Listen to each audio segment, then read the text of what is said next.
تو جو بھی دنیا کے اندر چیزیں ہیں اللہ تعالیٰ نے ہمیں آزمانے کے لیے بھیجا، لیکن مسئلہ کیا ہوتا ہے کہ جب ہم دنیا کی ان چیزوں کے پیچھے یا ان کو بحیثیت ضرورت کے استعمال کرنے کے بجائے جب ہم ان کی محبت میں گرفتار ہو جاتے ہیں، تو اگر دنیا کا مال اور دنیا کی چیزیں اتنی امپورٹنٹ ہوتی ہیں انسان کی زندگی کو سیٹسفائی کرنے کے لیے، دل کو سکون دینے کے لیے، تو پھر تو ہمیں اللہ اور اللہ کے رسول کیا بتاتے؟ جو انسان کے دل کو بے چین کرتی ہے یا انسان کے دل کی بے اطمینانی کا سبب بنتی ہے، وہ ہے حب دنیا، دنیا کی محبت۔ اب یہ دنیا کی محبت اٹ سیلف ایک بہت بڑا ٹاپک ہے، اس کے بارے میں غالباً لائیو سیشن بھی کیا دنیا کی حقیقت کے بارے میں۔ اللہ تعالیٰ نے ہمیں جو دنیا میں بھیجا تو بھیجا ہی اللہ تعالیٰ نے ہمیں امتحان کے لیے، الذی خلق الموت والحیات لیبلوکم ایکم احسن عملا، کہ زندگی موت کا اللہ نے جو نظام بنایا اور زندگی اور موت کے درمیان میں جو وقت ہے ہمارے پاس، اس میں اللہ تعالیٰ یہ دیکھنا چاہتا ہے کہ کون تم میں سے احسن عمل، بہترین عمل کر کے واپس آتا ہے۔ اور بہترین عمل کا ٹیسٹ کرنے کے لیے اللہ تعالیٰ نے پھر ہمیں دنیا کے اندر بہت ساری ایسی چیزیں جو ہمارے لیے آزمائش کے طور پہ جو ہے وہ دے دی ہمیں۔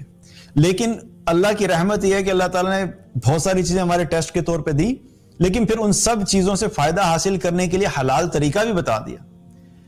مال اللہ کی طرف سے ہے،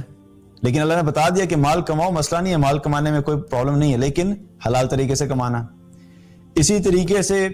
کھانا ہے، کچھ بھی کھانا ہے، اللہ نے کھانا منع نہیں کیا، صرف چند چیزیں بتا دیں کہ یہ حرام ہے، ان کے علاوہ تم سب کھا سکتے ہو۔ تو جو بھی دنیا کے اندر چیزیں ہیں اللہ تعالیٰ نے ہمیں آزمانے کے لیے بھیجا، لیکن مسئلہ کیا ہوتا ہے کہ جب ہم دنیا کی ان چیزوں کے پیچھے یا ان کو بحیثیت ضرورت کے استعمال کرنے کے بجائے جب ہم ان کی محبت میں گرفتار ہو جاتے ہیں، تو پھر یہ چیز ہمارے دل کی زندگی کی ہلاکت کا سبب بنتی ہے۔ کیونکہ یاد رکھیے کہ دل کبھی بھی دنیا کی محبت جس دل میں بہت زیادہ ہوگی وہ کبھی بھی اطمینان کے ساتھ زندگی نہیں گزار سکتا، کیونکہ یہ دنیا اٹ سیلف اطمینان کی جگہ نہیں ہے، سکون کی جگہ نہیں ہے۔ تو جو اس بے سکون والی جگہ کے ساتھ محبت کرے گا اس کے دل کو کیسے سکون ملے گا؟ سکون کی جگہ تو اللہ نے جنت رکھی ہے، اطمینان کی جگہ اللہ نے جنت رکھی ہے، اور اس کے لیے اس دنیا میں ہم نے کام کرنا ہے۔ تو بجائے اس کے ہم اس اصل اطمینان والی زندگی اور اصل اطمینان والی جگہ کو حاصل کرنے کے ہم ایسی بے سکون چیز کے محبت میں پڑ گئے، تو ظاہر ہے اس کی جب بے سکونی کی محبت میں پڑیں گے تو اس کا رزلٹ کیا ہوگا؟ زندگی میں بے سکونی ہوگی۔ ایک حدیث میں آتا ہے اللہ کے رسول صلی اللہ علیہ وسلم نے فرمایا کہ مجھے اس چیز کا اندیشہ نہیں ہے کہ تم پہ فقر آ جائے گا،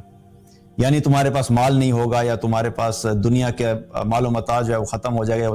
تمہارے پاس کم ہو جائے گا، مجھے اس چیز کا اندیشہ نہیں ہے، مجھے اس چیز کی فکر نہیں ہے، بلکہ فرمایا کہ میں اس چیز سے ڈرتا ہوں کہ دنیا تمہارے پہ فراخ کر دی جائے گی، یعنی کھول دی جائے گی، اس کا مال و متاع تمہیں بے شمار دیا جائے گا، اور پھر یہ دنیا تم پہ فراخ کر دی جائے گی جیسے تم سے پہلے لوگوں پہ فراخ کر دی گئی، اور پھر تم بھی اس میں ویسے ہی رغبت کرو گے جیسے تم سے پہلے لوگوں نے رغبت کی، اور یہ پھر تمہیں بھی ویسے ہی ہلاکت سے دوچار کر دے گی جیسے اس نے تم سے پہلے لوگوں کو ہلاکت سے دوچار کیا۔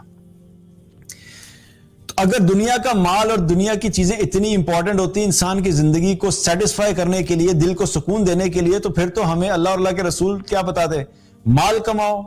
بزنس ایکسپینڈ کرو، اکانومیز بہتر کرو۔ ٹھیک ہے، یہ چیزیں بھی ہمارے دین کا حصہ ہے کہ ہم بہتر کر سکتے ہیں، منع نہیں ہے،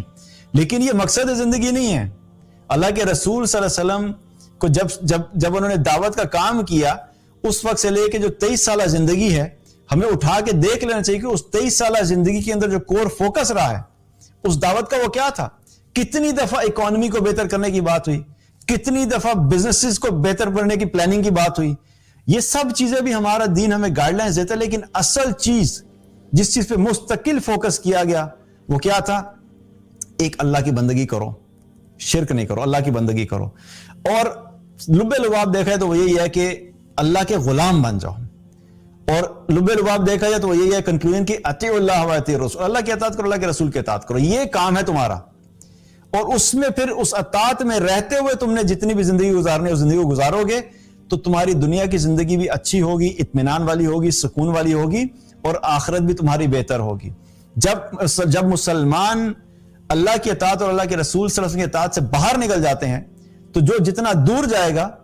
وہ اتنا زیادہ بے سکون ہوگا, وہ اتنا زیادہ اس کے دل کے اندر بے اطمینانی ہوگی. جو جتنا اس کے اندر رہے گا, اطاعت کے اندر رہے گا, اتنا ہی اس کے دل کو سکون رہے گا. تو اگر کبھی ایسی سچویشن ہے کہ وقتی طور پہ انسان ڈسٹریکٹ ہو گیا, تو فوراً ہمیں کیا کرنا ہے, الرٹ ہو جانا ہے اور واپس اپنے آپ کو پل بیک کر کے اللہ اور اللہ کے رسول کی اطاعت میں لے کے آنا ہے, تاکہ ہمارے دل کو سکون پہنچے. اسی طرح ایک اور حدیث میں, مسند احمد کی حدیث ہے, آپ صلی اللہ علیہ وسلم نے فرمایا کہ جس نے بھی دنیا سے محبت کی وہ اپنی آخرت کو نقصان ضرور پہنچائے گا, اور جو کوئی بھی آخرت سے محبت کرے گا وہ اپنی دنیا کو نقصان ضرور پہنچائے گا. تو تم باقی رہ جانے والی کو فنا ہو جانے والی پر ترجیح دو. یعنی باقی رہ جانے والی کیا ہے, آخرت کی زندگی, ہمیشہ ہمیشہ کی زندگی. فنا ہو جانے والی کیا ہے, دنیا کی زندگی. یہ 60 سال 70 سال 80 سال اس کے بعد ختم ہو جائے گی. اس 60 70 80 سال کو بہتر بنانے کے لیے اس دنیا میں محبت کر کے ساری خواہشات پوری کرنا, اللہ کو ناراض کرنا اور ہمیشہ کی زندگی کو چھوڑ دینا, بھول جانا, اگنور کرنا, یہ بڑی حماقت کی بات ہے. تو اللہ کے رسول صلی اللہ علیہ وسلم کیا فرما رہے ہیں ہمیں کہ جو باقی رہ جانے والی ہے اس کو پرائرٹی دو, اس کو میک شور کرو کہ وہ تمہارے ہاتھ سے نہیں جانے چاہیے, اس میں کوئی کمپرومائز نہیں ہونا چاہیے. دنیا کی زندگی کبھی بہتر ہے, کبھی نہیں ہے, کبھی اچھی ہے, کبھی بری ہے, کبھی اپنی مرضی کی ہے, کبھی اپنی مرضی کے خلاف ہے, ایسے ہی گزر جائے گی. لیکن ایک دفعہ ہم اس دنیا سے چلے گئے اور آخرت کی زندگی میں اگر اللہ نہ کرے کوئی شخص ناکام ہو گیا, تو پھر اس کے لیے واپس آنے کا کوئی راستہ نہیں ہے کہ جب وہ اپنی ناکامی کو دیکھ لے گا تو دیکھنے کے بعد وہ اللہ تعالیٰ سے کہے گا کہ اللہ مجھے بھیج دے, واپس بھیج دے. اور قرآن میں اس کا ذکر آتا ہے کہ بہت جگہ پہ کہ ایسے لوگ اللہ تعالیٰ سے کہیں گے کہ اللہ ہم نے دیکھ لیا, ہم سے غلطی ہوگی, بس اب واپس بھیج دیں, ایک چانس دے دیں, واپس جا کے ہم بڑے بہترین انسان بنیں گے, یقین والے ہوں گے, ایمان والے ہوں گے, اچھے اعمال کرنے والے ہوں گے. لیکن اس وقت تو چانس نہیں ملے گا. وہ وقت تو ہمیں اللہ نے ابھی دیا ہے. ابھی اپنے آپ کو اس دنیا میں لگا کے اپنی آخرت کو بہتر کرنا ہے. ایک دو اس دنیا سے چلے گئے, فنا ہو جانے والی جگہ سے چلے گئے, تو پھر باقی رہ جانے والی کا فیصلہ اس کے وقت ہی ہوگا. اس وقت ہمیں واپس آنے کا کوئی چانس نہیں ملے گا. تو یہ جو دنیا کی محبت ہے, جب انسان ضرورت سے زیادہ اس میں کھو جاتا ہے,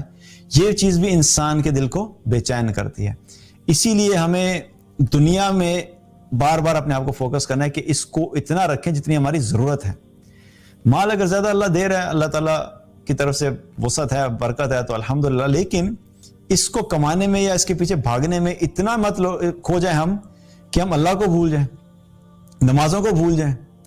حلال حرام کا فرق نہ پتہ لگے, جائز ناجائز طریقے سے مال دونوں طریقے سے چل رہا ہے. اللہ کی یاد کے لیے ٹائم کوئی نہیں, اللہ کے قرآن کے لیے ٹائم کوئی نہیں, نماز پڑھنے کے لیے ٹائم کوئی نہیں, ذکر کرنے کے لیے ٹائم کوئی نہیں, بس دنیا کمائے جا رہے ہیں. سارا وقت دنیا کمانے میں نکل گیا, اور جب اس دنیا سے جائیں گے تو پھر کیا لے کے جائیں گے ساتھ؟ اور پھر جب سارا وقت دنیا کمانے میں لگائیں گے تو دل کو سکون کہاں سے آئے گا؟ تو یہ بھی چیز کیا ہے کہ دنیا کی محبت جو ہے وہ بھی انسان کے دل کو بے چین کرتی ہے, اور یہ بھی بے اطمینانی کا سبب بنتی ہے.